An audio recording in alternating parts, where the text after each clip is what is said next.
Hello to everyone joining me for this special presentation. I wanted to give you guys some more information about climate change, global warming, and its effects. Because within corporate social responsibility, the environment is a huge piece of that.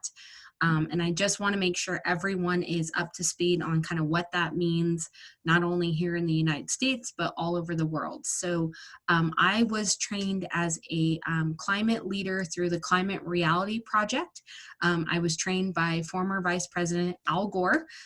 He takes hundreds of people each year and teaches them how to present this presentation to unconventional groups in the hopes of teaching everyday people about the issues associated with climate change. So I'm going to run through the presentation for all of you here and share my screen. I will share my screen so that you guys can see the information as well.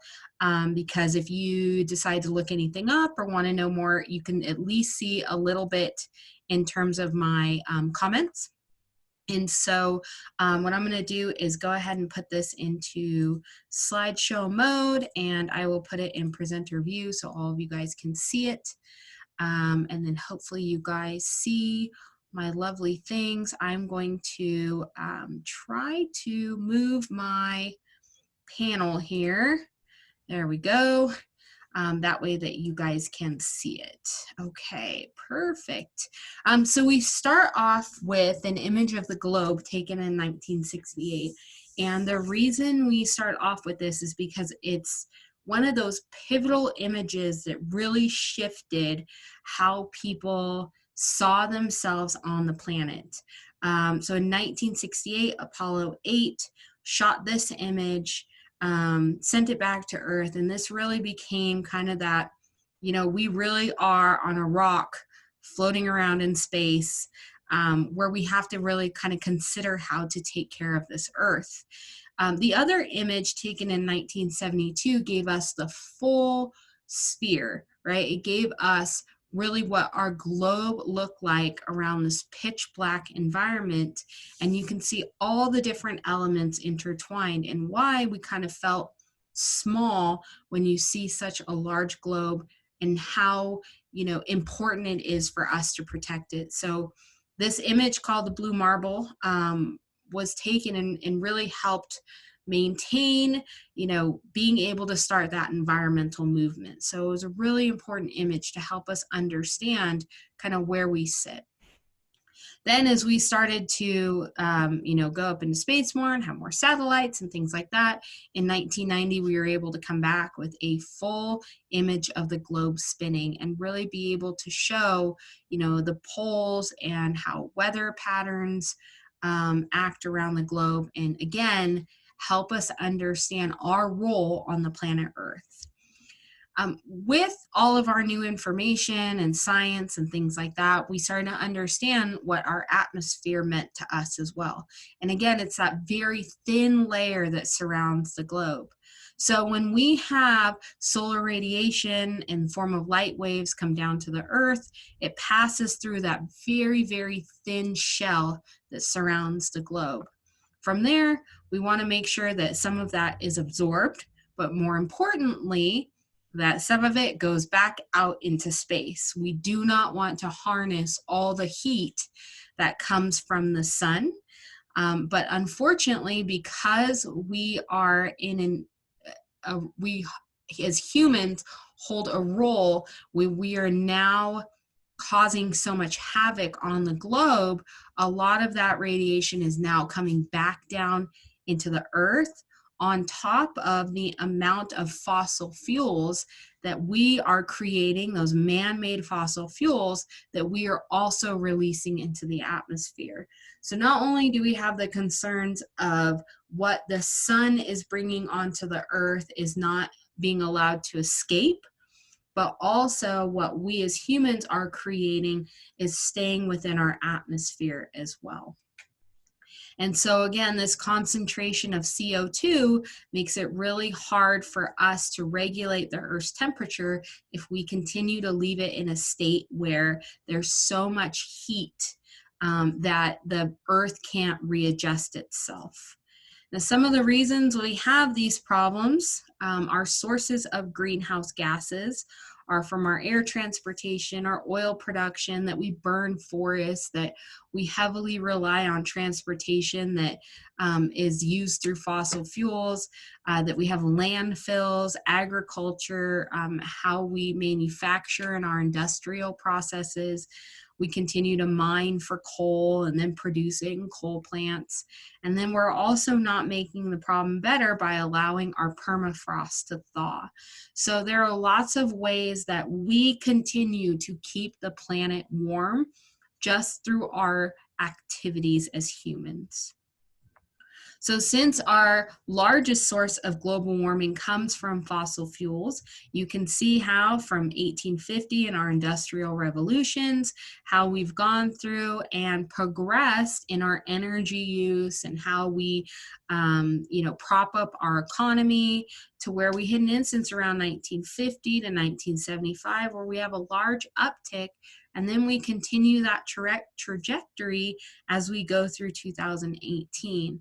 So we have gotten to a point where we are so reliant on the amount of carbon that's entering into the atmosphere, we're not finding a way to keep that contained or to not burn it in the first place. Right now, we are releasing CO2 into the atmosphere faster than any other time in 66 million years. And from here, we can see how our summer temperatures are shifting. So first we have the cooler than average, right? This is a nice, with our average and our warmer than average, it's a nice bell curve, right? This is what we expect when all things, are handled properly.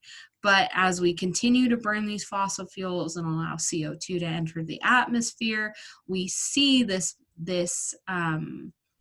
our bell curves start to shift.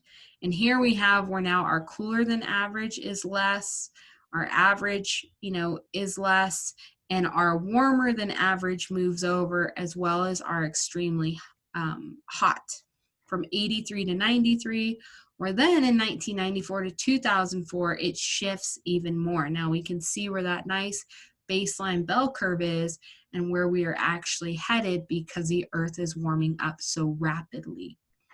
Then from here, 2005 to 2015, we see we are entering extremely hot temperatures throughout the summer, much faster than ever before.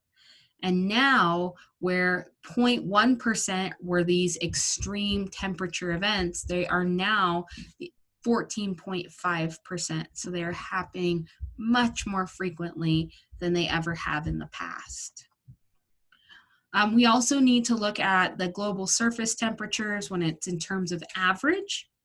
If we look at this from 1880 to 2018, you can see where, we kind of had some decreased temperatures, but slowly but surely we started to get where we're hitting above 1 degree Celsius. It's also important to acknowledge that 18 of the 19 hottest years on record have occurred since 2001. And we have 2018 on the list, 2019 will be on this list. There's a very good chance 2020 will now be on this list. And again, the hottest of all have been in the last 5 years. So we have to remember that, 2015, 16, 17, 18 are all hitting right now. So we're seeing instances where this warming of the planet is so intense that it's very difficult for us to reset how much warming we're doing to the planet when we have instances where so much warmth is happening so quickly. We also have 224 locations around the world that have set all-time heat records. Again, we're looking at places that are really having a hard time, such as Japan, Europe, areas in the United States, parts of Africa and Australia. We are seeing that extremely hot days and nights in the Middle East and Africa are doubling since the 1970s. We see this human suffering in places such as Iraq, where on August 10th of 2017, it hit 124 degrees Fahrenheit. We're seeing this in places in Pakistan, where again, 129.2 degrees Fahrenheit as people are looking for relief. We see this in Algeria. We're seeing this, like I said, in Japan, right? We're watching people not be able to recuperate from these extreme heat waves. We see the temperatures in Europe, right? Belgium, Germany, Luxembourg, France, the Netherlands, England, and Scotland, all breaking their all-time high temperature records between July 25th and July 24th and July 25th of last year. We're seeing increased temperatures throughout the North Pole with, lately in the news has gotten even hotter than that up in the area. We're seeing how our global oceans are also rising drastically, right? Our ocean temperatures. In order to support that sea life, it's really important that we manage the temperature of our oceans. And unfortunately, our oceans are starting to suck up a lot of that extra heat that we're not allowing to escape out past the atmosphere. We can see this when it comes to the different currents and how our weather moves around the earth. We see this in our ocean currents as well, where at the equator, right, we have where it's slightly cooler, but as that cool air transfers into the poles, we're seeing where it is moving at 3 times the amount of heat as we start to move up into the poles. And again, this is creating issues where we're watching our ice shelves deplete, where we're seeing rising seas. So while around the equator, it may seem like things are, at least temperature wise doing okay, we're creating drastic weather events for our different poles. We are trying to find out how we can manage the flow of the currents and the weather and how to not allow the seas to absorb so much of that heat. But again, it's difficult because these are the weather patterns throughout the earth, and we as humans, as we continue to allow this much CO2 into the atmosphere, are having a hard time controlling how that heat moves around. This is another image that I think is really important because it can show how we see these colder weathers come down into the Northeast, right? The Northeast will be hit with these awful, cold fronts. They'll see tons of snow, heavy ice build up, while the rest of the globe is really under this anomaly of warming. And that causes a lot of people to assume there must not be global warming. But really, it's because of how the earth moves, again, these currents and the different vortexes and things that play into it as well. So for example, here in Chicago, Illinois in 2019, right, we were looking at an area where they hit deep freeze, but that is because they're in a different region of the earth where around it is warming, and we are still ending up with these intense freezes in the winter. It's important to note, and we're going to talk about this more throughout the class,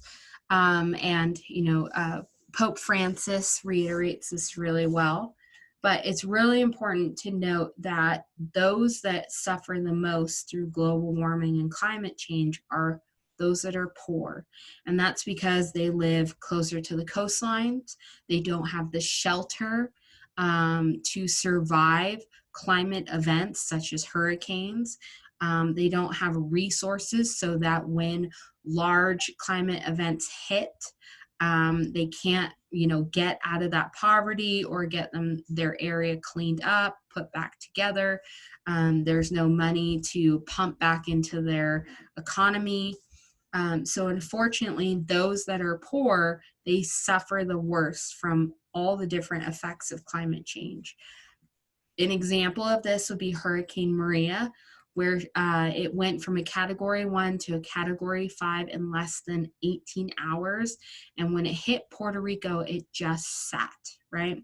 It sat there. It had winds of 155 miles per hour. It dumped huge amounts of water. It caused 4,600 people to perish. It was a devastating incident where, again, those that don't have the economic means to get out of this, again, suffer worse than everyone else. We are watching that as warmth begins to fuel these intense climate events. We're seeing how they do this with hurricanes and monsoons. So we watch these downpours get significantly bigger.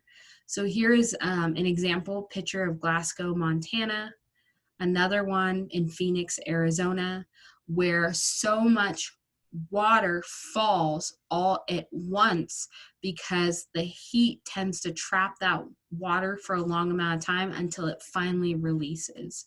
So we're watching global record-breaking precipitation anomalies where we're looking at instances where it has jumped significantly, right? We're looking around the 1970s and the 1980s where we're around 25, sometimes even none at all.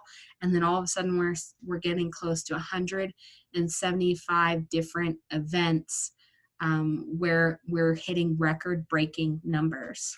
We see this in places like Charleston, South Carolina. We're seeing it in Louisiana, areas of Maryland.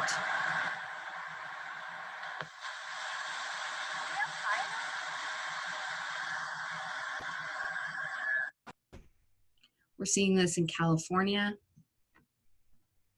in Texas, our farmland in Nebraska, and other parts of the world as well, such as the Ivory Coast, Somalia, Mozambique, Argentina, China, Japan, and Iran. And with a lot of those images come the amount of money we've spent, right, to clean up these areas, to support people in new housing while, floodwaters recede, the damages to livestock and agriculture, the damages to businesses, to roads, to bridges, to infrastructure. We're seeing where not only are people dying, but then they get sick afterwards. And then the amount of money to clean up these huge events is really incredible. Millions upon billions of dollars as we hit these extreme weather events. So as you can see, as we move up with the different catastrophes, right? From our extreme temperatures, droughts and fires, to our floods, mudslides, and our different storms, we are looking at economic losses of $653 billion in the past 2 years alone. Where globally in 2018, droughts caused $28 billion in damages. We saw this in Australia, and of course last year in Australia was a huge news story as well. Areas of South Africa where they're facing severe droughts with the threat of running out of water. Areas of Africa, parts of China. We see that in India. And some of the worst places are being Iran, where 90% of that country experienced a severe drought in 2018. We also see this in Germany, where the droughts in Europe resulted in $3.9 billion in economic losses. Because as we continue to warm up the planet, these droughts, these increased heat then drive more fires as well, right? So when we're looking at 45 years of Western US fires and temperatures, we can see how these temperatures are increasing, our fires are increasing, we have significantly more large fires. In the West, we're watching our fire season last 105 days longer than they did in 1970. We see areas like Colorado, Santa Rosa, right? Incredibly devastating when a fire, especially as it burns hotter and it moves faster with the winds and everything else that helps these fires burn at these extreme heat, they tend to engulf these different areas. We saw this in Redding, California with the Carr Fire. The window is so hot, I can't even touch the window right now. Oh my God, it might melt. Oh, this is horrible. The Camp Fire. And again, we're watching the damages from these California fires hit astronomical numbers as things need to be cleaned up. $24 billion, with the Camp Fire alone being 16.5. We also see this in Sweden around the Arctic Circle. We see this in Greenland. We're watching these fires engulf areas in France, Portugal, parts of Canada.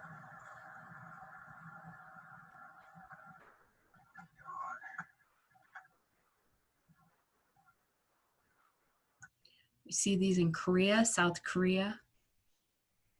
And again, if we look back to an event that can really teach us a lot about how the economy and business and individuals play into how climate change is changing how we manage, what our basic expectations, right? That are food, shelter, things like the fire in Moscow in 2010, where 55,000 people died. We then saw 4 months later world food prices reach record highs because Russia halted grain exports and Ukraine restricted them after the record drought and fires. So we watch with our food price index these huge spikes, right? And again, record spikes within 3 years of having these drastic climate events such as fires and droughts. That then creates uprising, right? In Bolivia, in Croatia, Tunisia. Okay, we see that from 2006 to 2010, 60% of Syria's fertile land was turned into desert in those 4 years. That drove 1.5 million people into Syria's already crowded streets.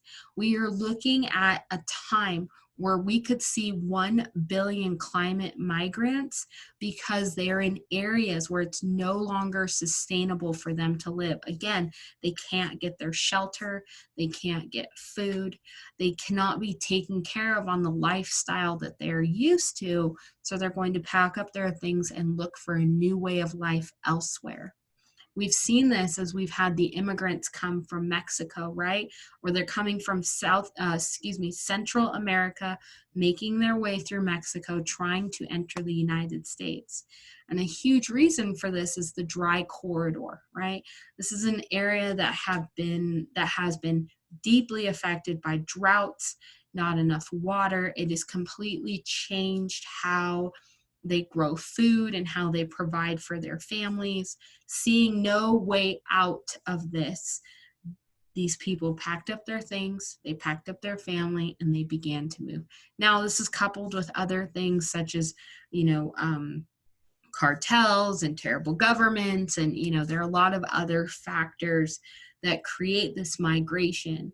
But climate change is a big reason why people are leaving these areas around the world and looking for relief elsewhere.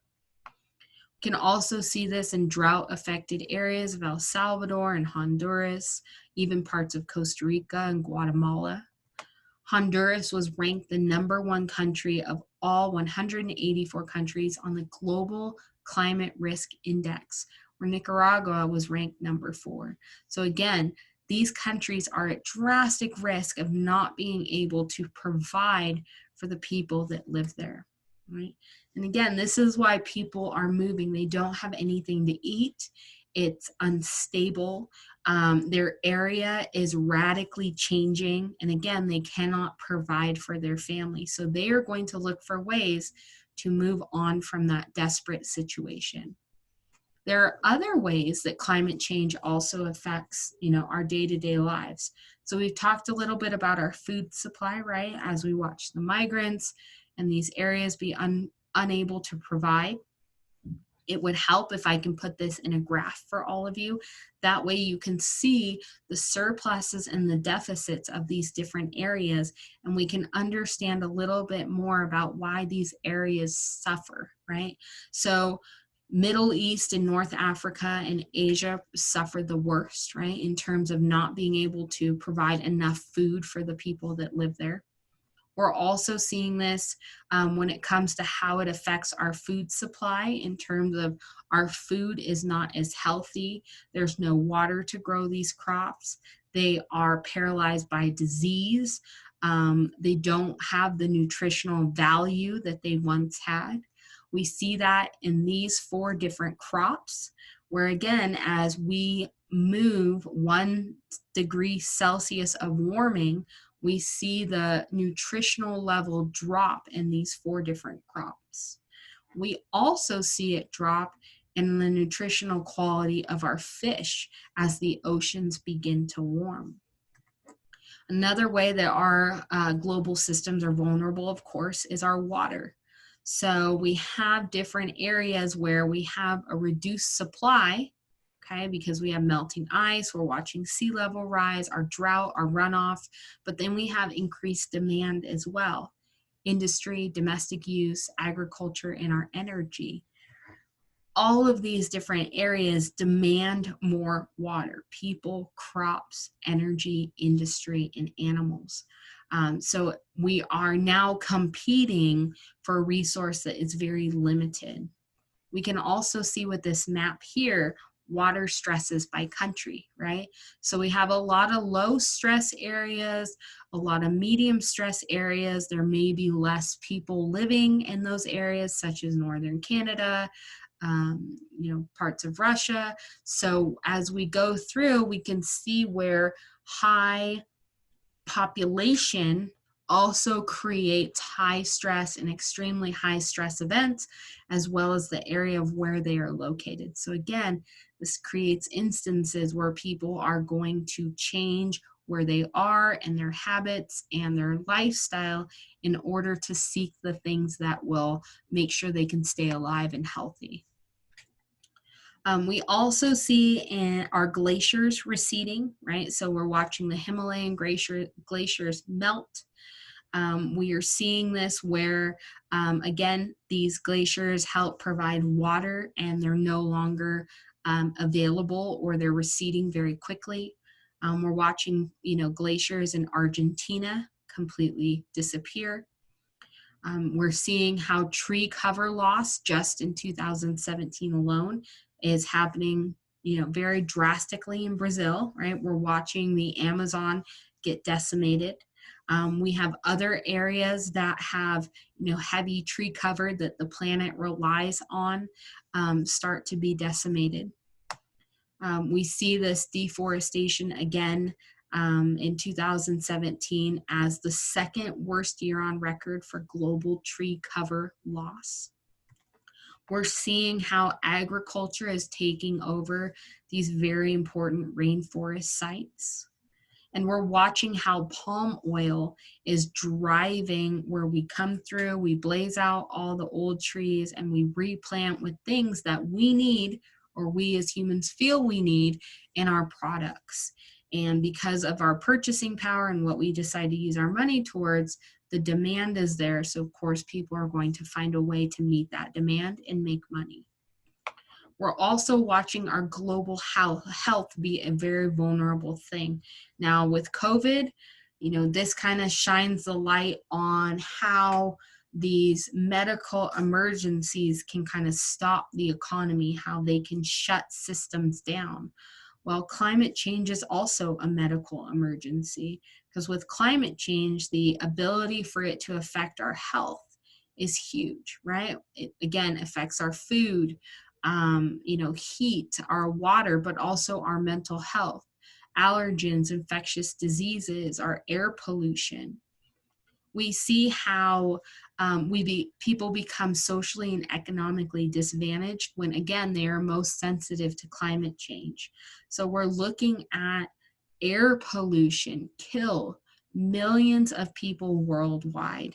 And in some of the areas where they're already suffering from lack of quality food, they're already hit by hurricanes and typhoons and severe drought.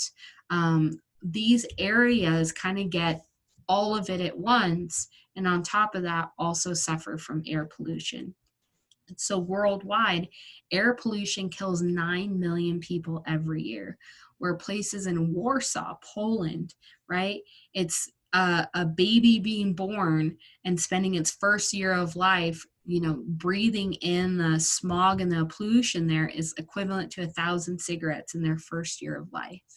We see this in places like India, China, and again, where these people are already vulnerable to the things that are happening with climate change and global warming, that air pollution adds just another element in trying to get out of these difficult situations. We can see again where tropical diseases are on the move, right? We're watching things like Zika and dengue fever and West Nile virus travel because it's much easier for these mosquitoes to move to higher elevation. When we have, huge water events, that water comes in, it might not recede right away. So we end up with these waterborne illnesses as well, right? We're looking at the risk of having these different illnesses sit in the water because, again, we're hitting areas where we cannot get rid of these huge amounts of water that dump so quickly. We are also seeing that bacteria are causing our food supply to be contaminated. We've seen this algae bloom hit the Western United States and Canada and Mexico and North America, where again, it's creating high levels of these toxins. We're watching these heat wave days drastically shoot up because, again, our ocean is trying to absorb all this warmth. We're seeing how our marine vertebrae are declining in population. We see these dead zones where there's no longer oxygen available for life to sustain itself in these different parts of the world. And back on land, we risk losing up to 50% of all land-based species this century because, again, they cannot adapt quickly to the amount of warmth we are forcing this planet to endure.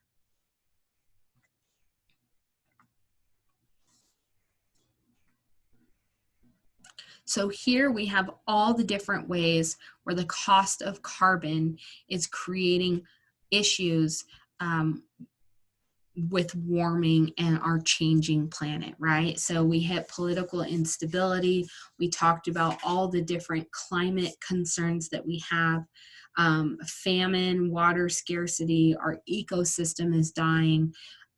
Again, all these things with our refugees create a cost attributed to carbon that is not added on when we go to the pump, when we heat our home, when we subsidize an industry that is frankly not doing very well. So it's important to take into account how much burning carbon is actually costing all of us. But with that, we do have really important things. Excuse me, little sound effect there. We do have really important ways of how we're starting to get ahead of this problem. Because again, this is the number one threat to our global economy. If we see how COVID has taken us down, we are in for a very long and difficult road if we do not get ahead of climate change before this affects a lot more people. So globally, we can look at the subsidies for renewable energies, right? And to help that industry grow and flourish, we provide about $143 billion, where fossil fuels get 5.2 trillion. And again, this is not considering the amount of damage that fossil fuels do. So we have an issue where fossil fuels get significantly more than renewables, but that doesn't mean that renewables is stopping and not making significant progress. In fact, on the contrary, we are looking at 2000 projections where we expect to reach, 30 gigawatts by 2010. We significantly exceeded that goal 8 years later by a factor of 20. We're watching that wind and solar are now the cheapest new sources of power in areas like the US, Mexico, Australia, Latin America, and India. We're seeing wind energy capacity drastically rise up. We're watching countries now provide more renewables for their energy over coal in places like Germany, in Denmark.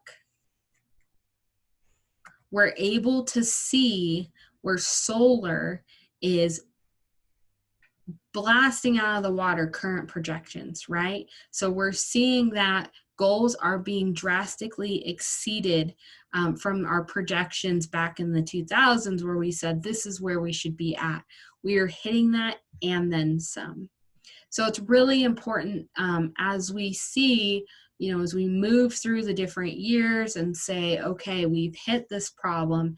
It's dire, it's scary, it's overwhelming. I'm sure with the information that I presented, some of that was really hard to grasp. It doesn't help that I'm flying through this presentation and not make you feel like you're on this video forever. But I'm sure that sense of this is hopeless enters and made you feel like, man, this is really tough. The good thing is that people are out there trying to make a drastic difference.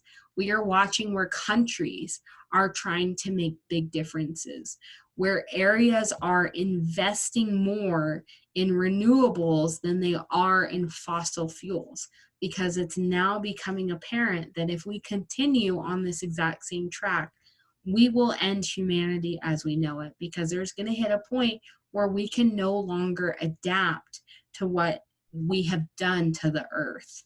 We're watching where areas like China now have 53% of their energy from solar and wind. We see this in India, where coal is beginning to shrink. We see this in Europe. 88% coming from solar and wind. And we're seeing this more in the US. Now, natural gas is still a really big player, but again, as these renewables are becoming cheaper and cheaper and the technology is getting better, we're starting to move that to where it's a smaller slice of the pie. We're seeing areas where we can completely leapfrog technology. So you have an older way of providing energy. You don't need to go to coal anymore. You can actually hop over coal and go straight into these renewable energy systems because they're becoming smaller and more affordable to developing countries. We're seeing huge solar parks all over the world, such as this one in India, this one in California. We're seeing that this is not only about the energy in your home and your business, but also electric cars out on the road. It's becoming a thing where the car is getting better, the battery is getting better, and it's more readily available. So we're watching hybrids and electric vehicles become more of a thing. We're seeing where countries are phasing out fossil fuel vehicles. where they're expected completed for Sri Lanka and Sweden in the next 20 to 25 years, completely away from fossil fuels. And as someone who has been to Sri Lanka, that is a monumental thing because their tuk-tuks that they use are completely gas powered. You breathe in the fumes as you're riding around. It's not good for your health. It creates a lot of pollution there. So for these even smaller countries that are less developed to say we no longer want to be part of this is incredibly important. We're also seeing auto manufacturers move to electric vehicles. We're watching where buses worldwide are working on being electric by 2025. We have cities that are committing to zero emission buses starting in 2025 as well. And then we are seeing where the renewable energy sector is creating more work than any other sector in the world. We are looking at solar installer and wind turbine service technician as some of the fastest growing jobs, not only in the US, but around the world. We're looking at global investment drastically increase when it comes to retrofits and being able to revitalize our energy use.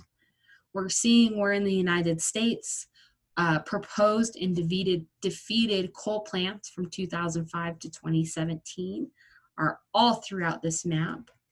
We are seeing where there are a ton more that have been retired. And we are seeing even more where the retirement is announced. We see places like Norway divesting oil and gas investments. And again, this isn't just an administration thing, right? You could say, okay, well, you know, depends on who the leadership is, but really it has become that fossil fuels are no longer a viable energy source.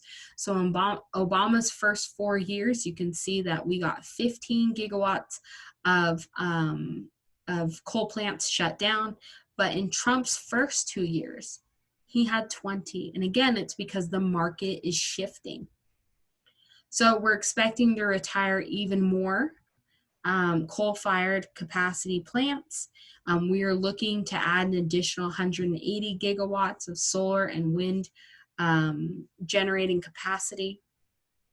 We are looking at, you know, again, the United States administration pulling out of the Paris Agreement, but the United States in at least these different countries, or excuse me, states, had said, no, this is really important to us. So we need to still get ahead of climate change and meet our benchmarks regardless of the federal administration. So it's nice to see that Nevada is on there as a climate alliance.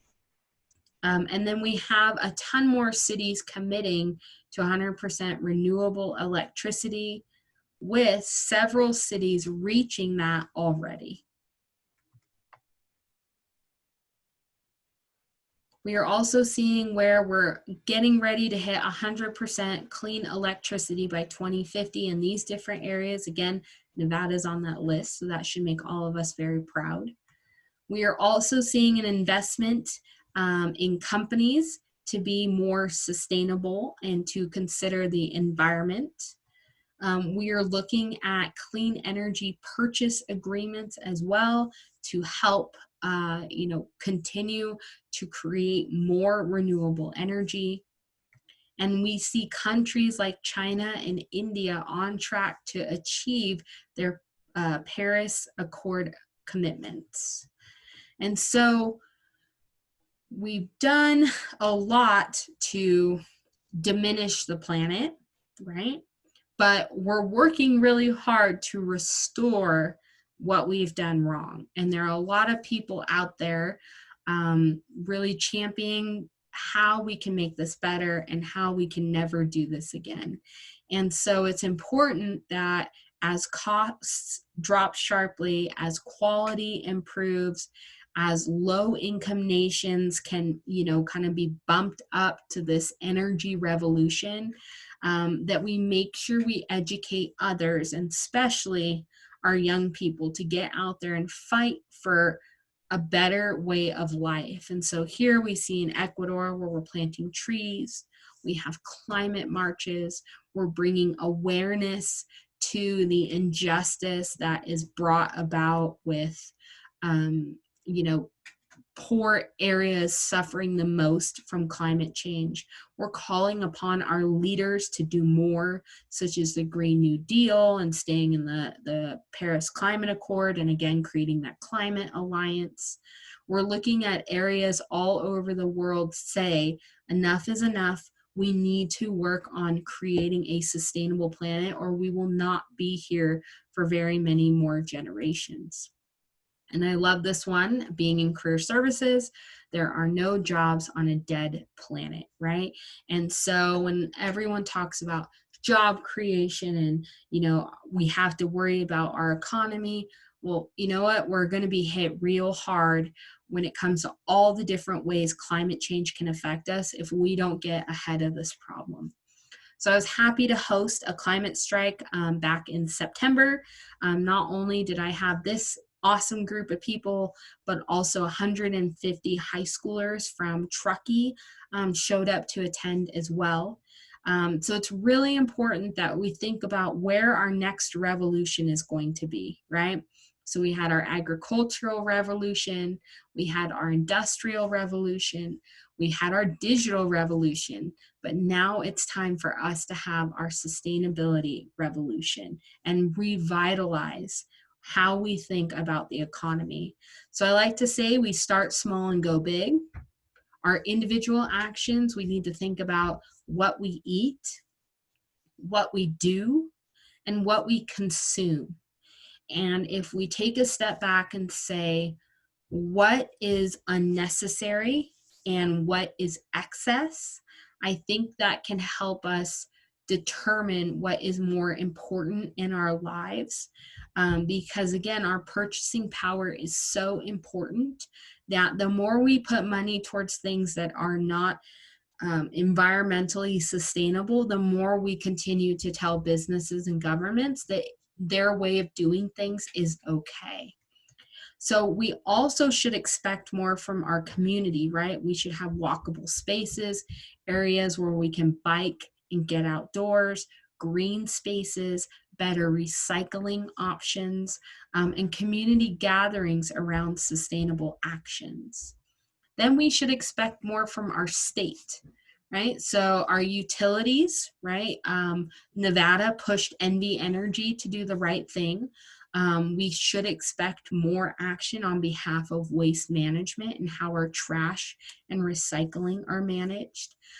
We also need to elect leaders that think about development, public lands, energy, water use, and our indigenous lands. And then again, to make sure that our state engages with companies that also tie this into their operations, tie environmentally viable options into their operations. And then we should have high expectations of our government, right? We're watching our government now completely roll back protections that have been in for decades, right? That are treating our water and our air and our land as a place for big businesses to pillage and to just take.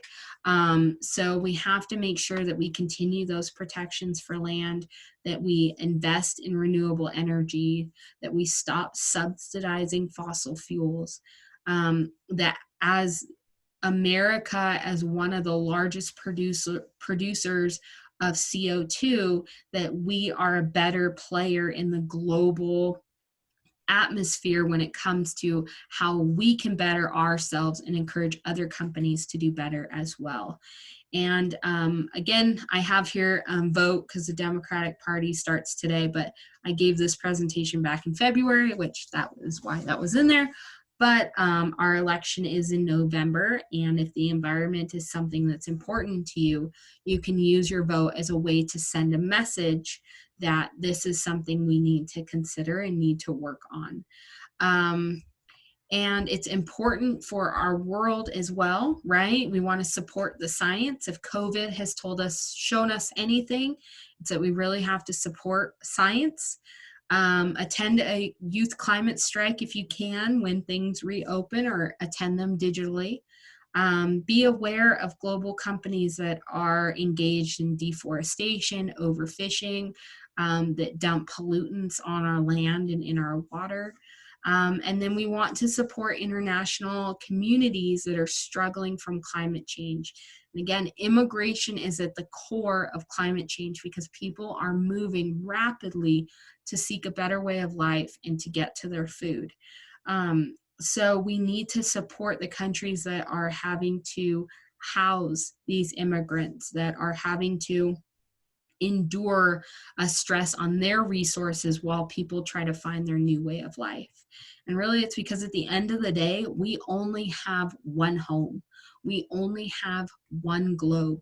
We have this big blue sphere out in the middle of space, and we are so incredibly lucky to be here that we cannot squander, we cannot pillage from something that has given us so much. And we as humans, as the smartest beings on this planet, need to recognize what we are doing wrong and change course, right? So we want to educate if you don't already know. So thank you for listening to my presentation. Reinvigorate if you do know. I want to make you guys an expert to help solve the climate crisis. I want us to hold corporations accountable, hold our leaders accountable, and at the end of the day, provide the best solutions possible in order to help people escape from climate change that, again, are those that suffer the most, okay? So I have my question slide, but you can totally ignore that because this is video, but you are welcome to leave comments at the end in the discussion that I post so that you guys can ask me anything that you want clarification. I tried to run through this pretty quickly, so I know I talked fast and I know I moved a lot of slides fast, but you're welcome to go back and pause. But I didn't want to make you guys hang on for a really long time and really drag out how stressful and difficult climate change is, because there is light at the end of the tunnel. It's hard, and again, it's a tough gig, but that's why you guys are all in this class, right? We're going to learn more about it. We're going to learn how to help those that can't help themselves, and how we're going to hold people accountable to be better in this space. So thank you so much for listening. I hope that gave you enough with climate change. You guys were able to learn a little bit more about it. And I thank you all for being with me today. And I will see you guys online. Thanks so much. Bye.